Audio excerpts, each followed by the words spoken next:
Sudah lama menjanda, seorang ibu kepala desa diam-diam pergi ke villa bersama pemuda tetangganya. Hanya mereka berdua, 2 malam di sana. Masak bareng, tertawa saat hujan-hujanan, lalu nonton film Jepang berdua sampai larut malam. Dan, ya, setelah nonton film Jepang itu, kalian pasti bisa menebak apa yang akhirnya terjadi. Sebelum lanjut ke dalam ceritanya, seperti biasa, absen dulu di komentar ya. Dari daerah mana kamu berasal? Dan jam berapa kamu nonton video ini? Oke, kita langsung saja mulai ke cerita lengkapnya. Ratna sudah lebih dari 10 tahun menjabat sebagai kepala desa. Semua orang di desa mengenalnya sebagai perempuan kuat, berwibawa, dan selalu hadir ketika warga membutuhkan. Tapi di balik itu semua, hidupnya sunyi. Suaminya meninggal 5 tahun lalu karena serangan jantung, meninggalkan rumah besar yang setiap malam terang benderang tapi terasa hampa. Anak semata wayangnya, Maya, sedang kuliah di luar negeri. Pulangnya jarang, hanya beberapa kali dalam setahun. Itu membuat Ratna terbiasa makan sendirian, tidur sendirian, dan menghabiskan waktu di ruang tamu hanya ditemani suara televisi. Kadang Ratna menatap kursi kosong di meja makan, lalu menghela napas panjang. Tidak ada lagi yang menemaninya berbicara sebelum tidur. Hidupnya tetap berjalan, tapi terasa datar. Hingga perlahan hadir seseorang yang mengisi celah kesepiannya. Namanya Ardi. Pemuda 29 tahun itu tinggal bersama ibunya di sebelah rumah Ratna. Hidupnya sederhana, wajahnya tidak banyak menampilkan ekspresi, tapi sikapnya selalu tulus. Ardi sering membantu hal-hal kecil tanpa diminta. Mengganti galon air, memperbaiki genteng yang bocor, atau sekedar menyapu halaman Ratna ketika melihat daun berguguran. Awalnya, Ratna hanya menganggapnya sebagai bentuk sopan santun anak muda kepada tetangga yang lebih tua. Tapi seiring waktu, perhatian-perhatian kecil itu membuat Ratna merasa berbeda. Ada ketulusan yang jarang ia rasakan dari orang lain. Sore itu, Ratna baru pulang dari kantor desa. Di halaman rumah ia melihat Ardi sedang memotong ranting pohon yang sudah menutupi jalan setapak. Ratna berdiri sejenak, memperhatikan. Ada senyum tipis yang muncul tanpa sadar. "Ardi, kenapa repot-repot? Itu kan bisa saya suruh orang lain," ujar Ratna, mencoba menutupi perasaan hangat yang tiba-tiba muncul. Ardi menoleh sebentar lalu menjawab singkat, "Nggak apa-apa, Bu. Kebetulan saya punya waktu." Ratna hanya mengangguk, kemudian masuk rumah. Tapi dalam hatinya ada sesuatu yang berbeda. Ia merasa diperhatikan meski hanya lewat hal sederhana. Malamnya, ketika makan sendirian, Ratna kembali teringat wajah Ardi sore tadi. Untuk pertama kalinya, setelah sekian lama, ia merasa ada yang mengisi ruang kosong dalam dirinya. Hari-hari berikutnya, perhatian Ardi makin sering terlihat. Saat Ratna kesulitan membawa belanjaan, Ardi tiba-tiba muncul untuk membantu. Saat hujan deras mengguyur, Ardi menutup jendela rumah Ratna yang terbuka. Semua dilakukan tanpa banyak bicara. Suatu sore, Ratna duduk di teras sambil memegang cangkir teh. Ardi datang membawa tangga kayu. "Bu, genteng bagian belakang bocor. Saya betulkan sebentar ya," sambil bersiap naik. Ratna sempat menahan. "Ardi, kamu kan sudah capek kerja, jangan dipaksa." Ardi hanya senyum tipis. "Nggak apa-apa, Bu. Kalau hujan deras, nanti Ibu repot sendiri." Ratna terdiam. Ada rasa hangat yang mengalir pelan. Ia tidak terbiasa diperlakukan dengan perhatian semacam itu. Sambil melihat Ardi memperbaiki genteng, Ratna berpikir, kenapa anak ini selalu ada ketika aku butuh? Setelah selesai, Ardi turun dan merapikan peralatannya. Ratna memberanikan diri untuk berkata, "Makasih ya, Di. Kamu selalu ada tepat waktu." Ardi menjawab singkat, "Sama-sama, Bu. Kalau ada yang bisa saya bantu, bilang aja." Kalimat sederhana itu bagi Ratna terdengar lebih dari sekedar bantuan tetangga. Ada ketulusan yang membuat hatinya bergetar. Malam itu, Ratna duduk di ruang tamu. Televisi menyala, tapi pikirannya melayang pada percakapan singkat tadi. Ia sadar sesuatu sedang berubah dalam hidupnya. Untuk pertama kalinya setelah sekian lama merasa sendirian, ada seseorang yang membuatnya menunggu kehadiran. Ratna mulai menantikan sore hari. waktu ketika Ardi biasanya muncul. Entah memperbaiki sesuatu, entah hanya lewat membawa barang. Ia tidak pernah mengatakannya, tapi diam-diam Ratna selalu memperhatikan dari balik jendela. Jika Ardi lewat, senyum kecil muncul di wajahnya. Sebelum buru-buru ia menutup gorden agar tidak terlihat.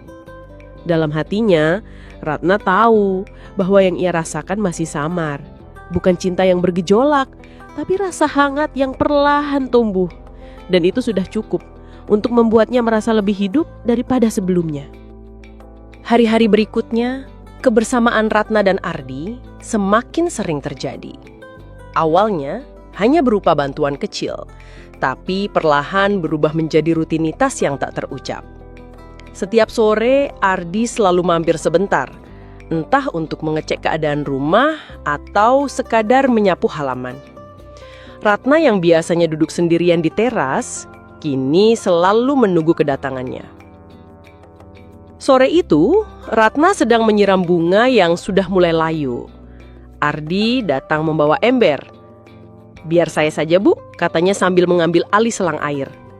Ratna sempat menolak. "Tidak usah, Di. Ini kan pekerjaan ringan." Ardi tersenyum kecil. "Kalau ringan, kenapa bunga-bunga ini masih layu?" Ratna terdiam, lalu tertawa tipis. "Kamu ini ya, ada saja jawabannya." Momen itu sederhana, tapi membuat suasana hati Ratna terasa lebih ringan. Obrolan-obrolan singkat seperti itu kini menjadi bagian dari harinya. Hari lain ketika hujan turun deras, Ardi datang tanpa dipanggil. Ia masuk ke halaman membawa jas hujan. "Bu, jemuran masih di belakang. Saya angkat dulu sebelum tambah basah." Ratna melihat dari teras. "Ardi, kamu ini selalu saja repot." Ardi hanya menjawab singkat. "Daripada ibu sakit kalau harus mengangkat sendiri."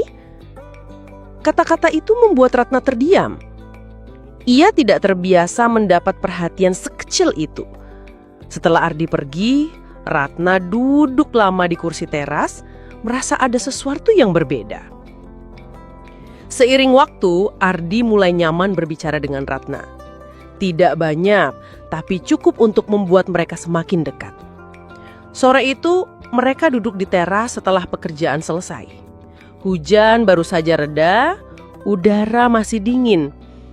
Ratna menuangkan teh ke 2 cangkir, lalu menyodorkan satu ke Ardi. "Silakan, Di. Kalau tidak keberatan, temani saya sebentar," kata Ratna. Ardi menerima, lalu menyesap pelan. Hening beberapa saat hingga akhirnya ia bertanya, "Bu, tidak kesepian sendirian di rumah sebesar ini?" Ratna menoleh, menatap kosong ke arah halaman. "Kesepian itu sudah jadi teman saya, Di. Kadang terasa berat, kadang saya sudah terbiasa. Tapi tetap saja ada kosongnya." Ardi mengangguk. Ia tidak banyak memberi komentar, hanya mendengarkan. Itu saja sudah membuat Ratna merasa lega. Hari-hari berikutnya, hubungan mereka semakin hangat. Ratna mulai menyiapkan teh atau makanan kecil setiap sore, seolah menunggu kedatangan Ardi. Sementara Ardi, meski jarang mengungkapkan perasaan dengan kata-kata, selalu hadir dengan tindakannya. Suatu sore, Ratna menatap Ardi yang sedang memperbaiki kursi di ruang tamu. Ia memberanikan diri untuk bicara. "Ardi, kenapa kamu selalu repot mengurusi saya? Bukankah kamu juga punya kehidupan sendiri?" Ardi meletakkan palu lalu menatap Ratna sebentar. "Karena saya tahu ibu sering sendirian. Kalau saya bisa sedikit membantu, kenapa tidak?" Jawaban itu sederhana tapi menusuk hati Ratna. Ia hanya bisa menunduk, menahan perasaan yang muncul. Malamnya, ketika Ratna makan sendirian, ia teringat kata-kata Ardi. Ada perasaan hangat yang belum pernah ia rasakan sejak suaminya tiada. Bukan karena bantuan materi, tapi karena ada seseorang yang benar-benar peduli tanpa pamrih. Hari demi hari, ikatan itu semakin terasa. Ratna mulai menyiapkan teh atau makanan kecil setiap sore, seolah menunggu kedatangan Ardi. Sementara Ardi, meski jarang mengungkapkan perasaan dengan kata-kata, selalu hadir dengan tindakannya. Suatu sore, Ratna menatap Ardi yang sedang memperbaiki kursi di ruang tamu. Ia memberanikan diri untuk bicara. "Ardi, kenapa kamu selalu repot mengurusi saya? Bukankah kamu juga punya kehidupan sendiri?" Ardi meletakkan palu lalu menatap Ratna sebentar. "Kalau memang begitu, saya bersyukur, Bu." Keduanya terdiam, tapi diam yang tidak lagi canggung. Diam yang membuat mereka sama-sama mengerti bahwa ada sesuatu yang tumbuh pelan di antara mereka. Dan sejak hari itu, Ratna sadar hidupnya tidak lagi sesepi dulu. Beberapa minggu kemudian, Ratna teringat pada villa lama milik almarhum suaminya yang berada di Bali. Villa itu sudah bertahun-tahun tidak pernah ditinggali, dan banyak bagian yang pasti butuh diperbaiki. Ratna sebenarnya enggan ke sana sendirian, tapi entah mengapa ia langsung teringat Ardi. Suatu sore, ia memberanikan diri mengajukan permintaan. "Di, ada villa di Bali. Sudah lama sekali tidak dirawat. Saya ingin ke sana, tapi tidak mungkin sendirian. Kamu bersedia menemani?" Ardi sempat terdiam. "Bali, Bu? Itu kan jauh sekali. Apa tidak sebaiknya ibu minta bantuan orang lain?" Ratna menatapnya serius. "Orang lain hanya akan bekerja kalau dibayar. Saya butuh seseorang yang bisa saya percaya. Dan entah kenapa, yang terlintas hanya kamu." Ada keheningan sebentar sebelum akhirnya Ardi mengangguk. "Baiklah, Bu. Kalau memang ibu merasa nyaman, saya ikut." Perjalanan mereka sederhana, tidak ada rencana mewah. Ratna memesan tiket dan mereka berangkat dengan penerbangan pagi. Di pesawat, Ratna duduk di dekat jendela, sesekali melirik Ardi yang sibuk membaca brosur wisata. Tidak ada banyak percakapan, tapi kehadiran Ardi di sampingnya membuat Ratna merasa tenang. Sesampainya di villa, dugaan Ratna benar. Bangunan tua itu berdebu, cat mengelupas, dan halaman dipenuhi rumput liar. Ratna menarik nafas panjang, seperti rumah kosong yang terlupakan. Ardi tersenyum kecil. "Kalau kita kerjakan bersama, pasti bisa terlihat hidup lagi."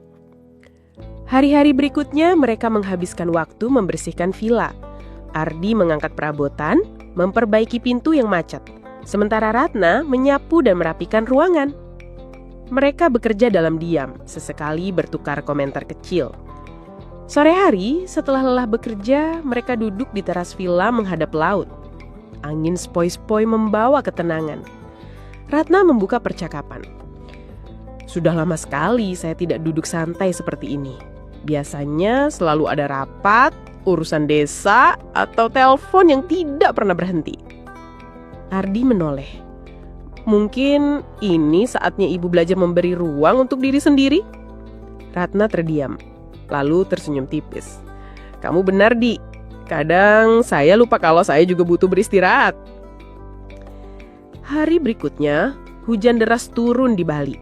Mereka tidak bisa melanjutkan pekerjaan di luar, jadi hanya duduk di ruang tengah.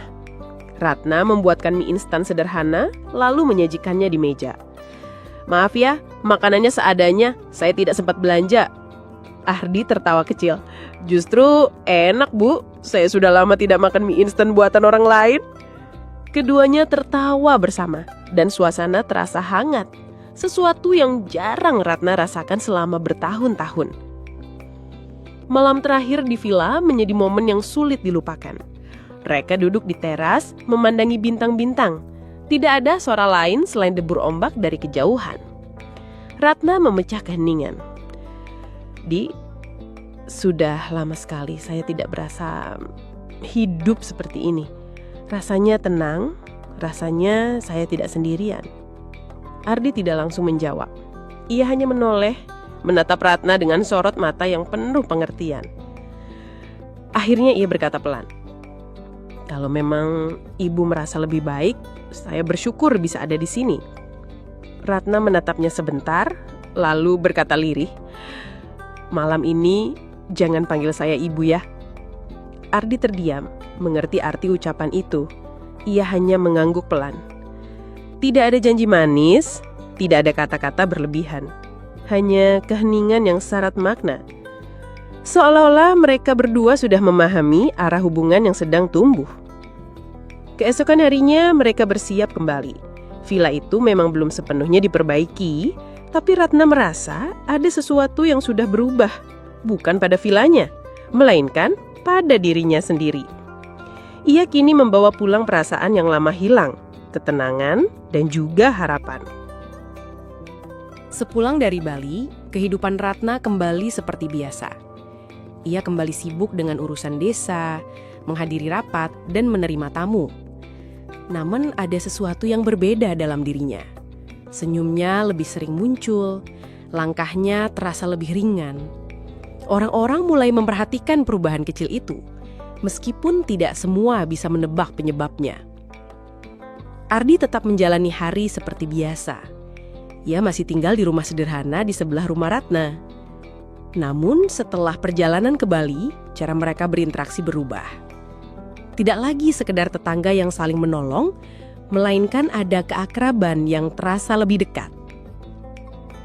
Pagi hari, Ratna sering terlihat berbicara dengan Ardi di halaman. Kadang hanya soal tanaman, kadang soal pekerjaan di desa. Tapi bagi Ratna, momen-momen singkat itu cukup membuat hari terasa hangat. Suatu pagi, Ratna sedang menyapu halaman. Ardi lewat sambil membawa galon air. "Bu," Ardi sempat berhenti, lalu tersenyum canggung. "Maksud saya, Mbak Ratna, perlu dibantu?" Ratna menatapnya sambil menahan senyum. "Kamu memang tidak bisa diam melihat orang lain kerja ya?" Ardi tertawa kecil. "Bukan begitu, saya cuma tidak enak kalau lihat Mbak Ratna kerja sendirian." Akhirnya mereka menyapu bersama sambil sesekali bercakap ringan. Tetangga yang lewat mulai berbisik-bisik, tapi Ratna tidak menggubris. Ia merasa nyaman dan itu yang lebih penting. Malam hari hubungan itu semakin terlihat. Lampu teras rumah Ratna yang biasanya padam lebih awal kini sering tetap menyala. Beberapa kali orang melihat Ardi duduk di sana, menemani Ratna minum teh. Tidak ada obrolan yang berat, hanya percakapan sederhana. "Di, kamu tidak merasa risih? Orang-orang bisa salah paham?" tanya Ratna suatu malam. Ardi menatap gelas tehnya. "Kalau Mbak Ratna merasa tidak nyaman, saya bisa jaga jarak." Ratna terdiam, lalu menggeleng. "Bukan begitu maksud saya. Saya hanya kadang khawatir pada pandangan orang. Tapi di sisi lain, saya tidak ingin kehilangan kebersamaan seperti ini." Ardi senyum tipis. "Kalau begitu, kita jalani saja seperti apa adanya. Tidak usah terlalu memikirkan orang lain." Jawaban itu membuat Ratna semakin yakin bahwa Ardi berbeda. Ia tidak pernah menuntut, tidak pernah mencoba mengambil keuntungan. Kehadirannya tulus, sederhana, dan menenangkan. Namun tidak semua orang menyikapi dengan tenang. Ratna mulai merasakan perubahan sikap beberapa orang di sekitarnya. Ada yang mulai memberi tatapan heran, ada pula yang bertanya dengan nada bercanda tapi penuh sindiran. Suatu sore, Ratna berbicara dengan salah satu perangkat desa. "Bu, akhir-akhir ini sering sekali terlihat dengan Mas Ardi ya? Wah, jangan-jangan ada cerita khusus nih." Ratna tersenyum tenang. "Kalau ada yang membantu saya, apa salahnya saya bersyukur?" Jawabnya singkat tanpa perlu penjelasan panjang. Di rumah, Ratna sering memikirkan satu hal. Bagaimana jika anaknya, Sinta, mengetahui hubungan kedekatannya dengan Ardi? Pikirannya kadang dipenuhi bayangan itu, tapi setiap kali berbicara dengan Ardi, kekhawatiran itu sedikit mereda. Suatu malam, Ratna memberanikan diri berbicara. "Di, kamu sadar kan, kalau Sinta tahu soal ini mungkin dia tidak akan mudah menerima." Ardi mengangguk pelan. Saya sudah menduganya. Tapi kalau Mbak Ratna yakin dengan pilihan ini, saya akan tetap ada di sini. Saya tidak akan pergi hanya karena takut pada penilaian orang. Ratna terdiam lama. Kata-kata itu seperti meneguhkan sesuatu dalam hatinya. Ia sadar selama ini ia lebih sering menahan diri karena takut pada pandangan orang. Tapi bersama Ardi, ia merasa ada kekuatan baru yang membuatnya berani melangkah. Hari-hari berjalan dengan tenang, meskipun tetap ada bisikan-bisikan dari sekitar. Namun Ratna tidak terlalu peduli. Ia mulai menerima bahwa kebahagiaan kadang datang dalam bentuk sederhana, yang mungkin tidak semua orang bisa mengerti. Malam itu, saat mereka duduk di teras seperti biasa, Ratna berkata dengan suara pelan tapi tegas, "Di, apapun yang terjadi nanti, saya tidak ingin mundur. Saya sudah terlalu lama hidup hanya demi orang lain. Sekarang, saya ingin hidup demi diri saya sendiri." Ardi menatapnya, lalu mengangguk dengan mata yang penuh rasa hormat. "Kalau itu yang Mbak Ratna pilih, saya akan menemani." Malam itu, Ratna merasa lebih kuat daripada sebelumnya. Bukan karena tidak ada masalah, tapi karena kini ia punya alasan untuk berani.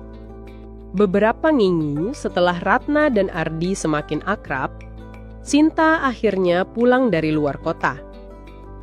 Ratna sebenarnya sudah lama menanti karena ia merindukan anaknya. Namun di balik kerinduan itu, tersimpan juga kegelisahan. Ratna tahu, cepat atau lambat, Sinta pasti menyadari perubahan dalam hidupnya. Hari pertama Sinta pulang, suasana rumah terasa hangat. Mereka berbicara panjang lebar, saling melepas rindu. Ratna memasakkan makanan kesukaan Sinta, dan mereka makan bersama dengan tawa kecil di meja. Namun kehangatan itu tidak berlangsung lama. Sore harinya, Ardi datang ke rumah untuk mengembalikan beberapa dokumen desa yang sebelumnya ia pinjam. Ratna menyambut dengan wajar, tapi mata Sinta langsung memperhatikan interaksi keduanya. Cara Ardi menyapa Ratna, senyum yang muncul, dan tatapan singkat yang seolah punya arti lebih. Setelah Ardi komit, Sinta menatap ibunya dengan alis terangkat. "Bu, Mas Ardi itu sering kesini ya?" tanyanya. Ratna terdiam sebentar, lalu menjawab tenang. "Iya nak, dia memang sering membantu urusan desa." "Kenapa?" Sinta tidak langsung menanggapi. Ia hanya mengangguk, tapi wajahnya menunjukkan rasa curiga. Malam itu, saat makan bersama, Sinta mulai membuka percakapan. "Bu, jangan salah paham ya. Tapi aku lihat ibu sama Mas Ardi kok kayak lebih dekat dari sekadar tetangga." Ratna meletakkan sendoknya perlahan. "Kamu merasa begitu?" Sinta menatap ibunya dengan serius. "Aku bukan anak kecil lagi, Bu. Aku bisa melihat ada sesuatu yang berbeda." Ratna menarik napas panjang. Ia tahu, saatnya berbicara, meski berat. "Sinta, ibu memang dekat dengan Ardi. Dia orang baik, selalu ada ketika ibu butuh bantuan. Apa salahnya kalau ibu merasa nyaman?" Sinta terdiam. Matanya sedikit berkaca. "Tapi Bu, ibu sudah cukup dewasa. Orang-orang bisa salah paham. Apa ibu nggak khawatir?" Ratna menunduk sejenak, lalu berkata dengan suara pelan tapi tegas. "Ibu sudah terlalu lama hidup memikirkan apa kata orang. Sekarang, ibu ingin memikirkan kebahagiaan ibu sendiri." Ucapan itu membuat suasana meja makan jadi hening. Sinta menatap ibunya lama, seolah tidak percaya mendengar kalimat itu keluar dari mulut Ratna. Hari-hari berikutnya, suasana rumah tidak lagi senyaman biasanya. Sinta mulai menjaga jarak, sering memilih keluar rumah untuk menghindari pertemuan dengan Ardi. Setiap kali Ardi datang, Sinta selalu memasang wajah dingin. Suatu sore, Ratna memberanikan diri berbicara lagi. Sinta, ibu tahu kamu tidak mudah menerima ini, tapi ibu ingin kamu mengerti. Hidup ibu juga butuh teman. Ibu tidak bisa selamanya sendiri. Sinta menghela napas keras. Bu, aku ngerti. Tapi kenapa harus Mas Ardi? Dia jauh lebih muda. Orang pasti akan ngomong macem-macem.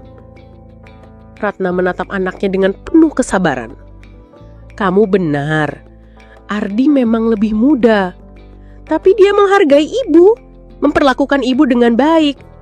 Apakah itu salah? Sinta terdiam. Namun jelas terlihat kalau ia masih belum bisa menerima. Beberapa hari kemudian, ketegangan semakin terasa.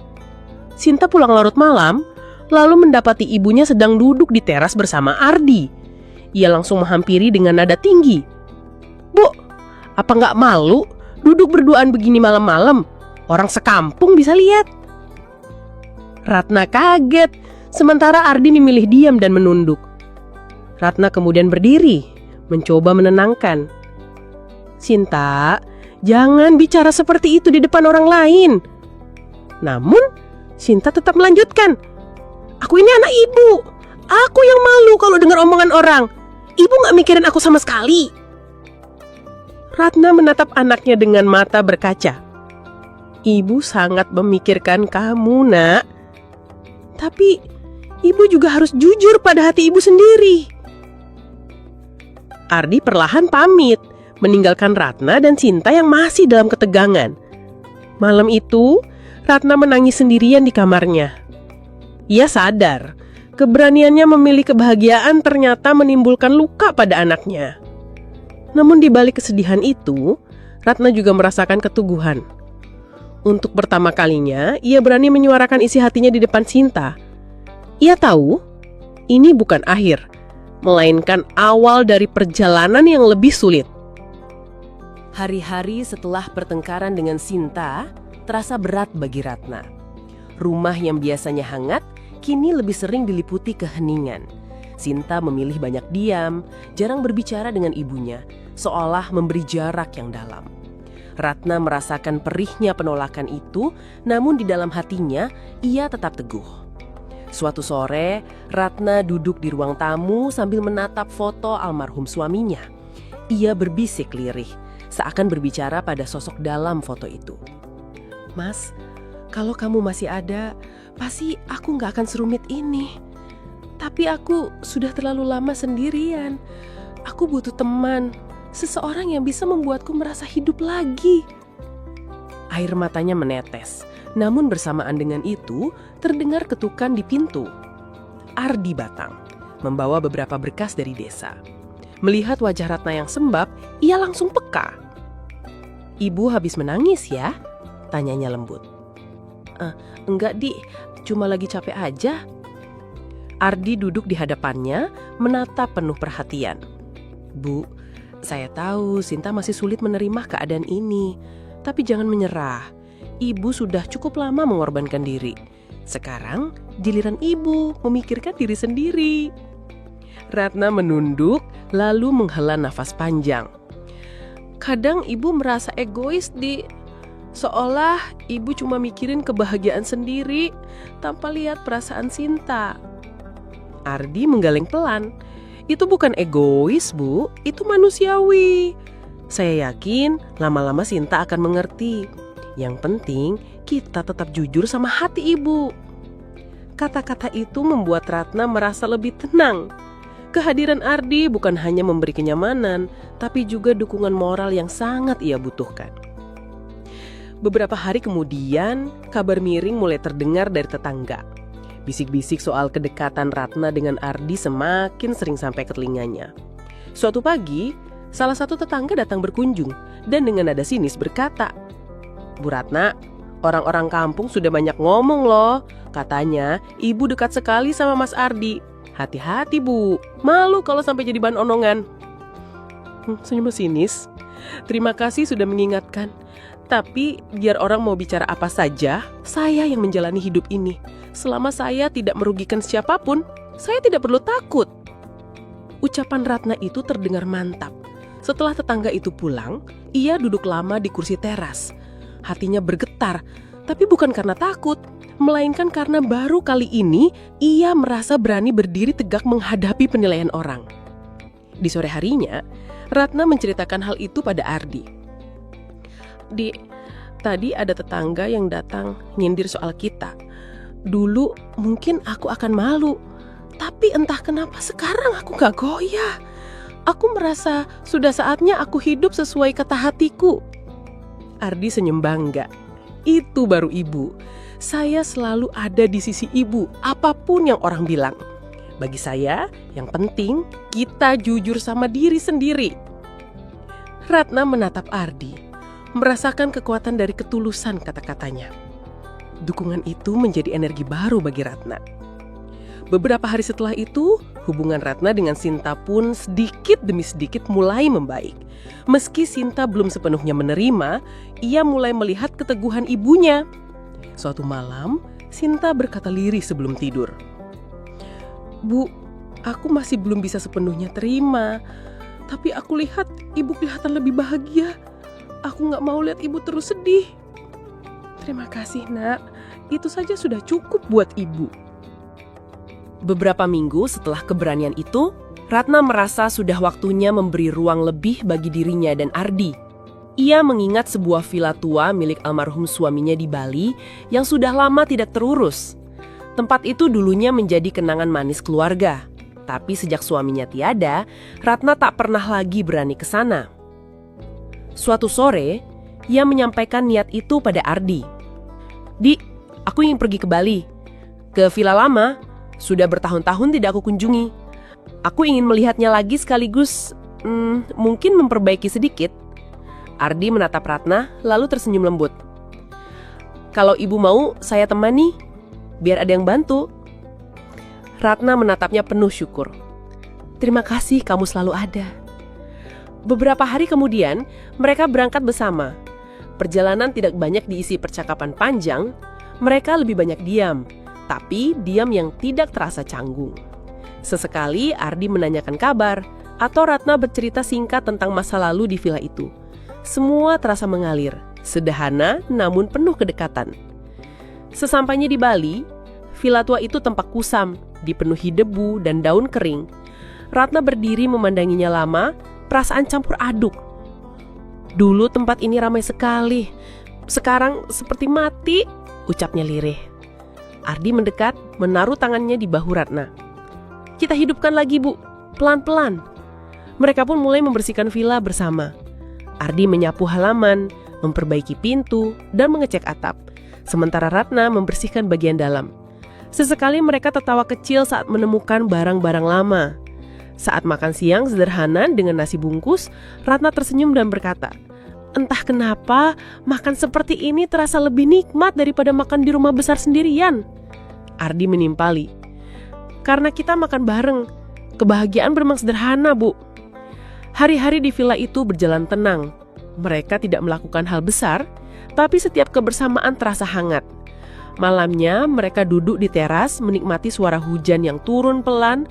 Ratna menatap rintik hujan sambil berkata, "Sudah lama sekali aku gak merasa setenang ini. Perasaannya seperti kembali menemukan diriku yang hilang."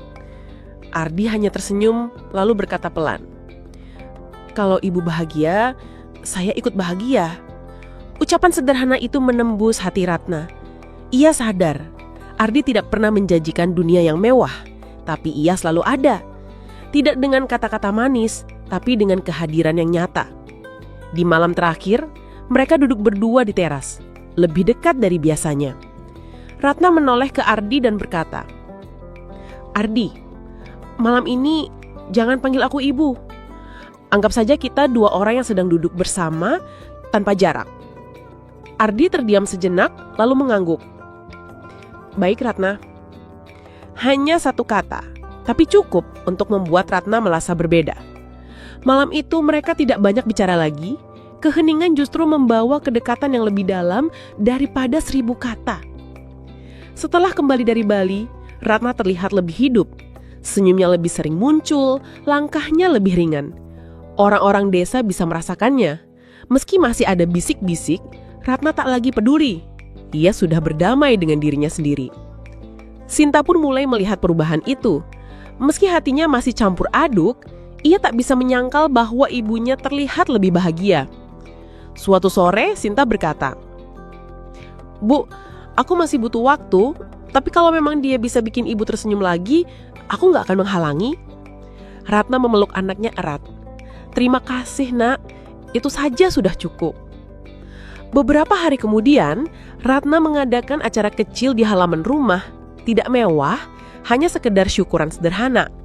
Di situ ia memperkenalkan Ardi sebagai sosok yang kini ada di sisinya.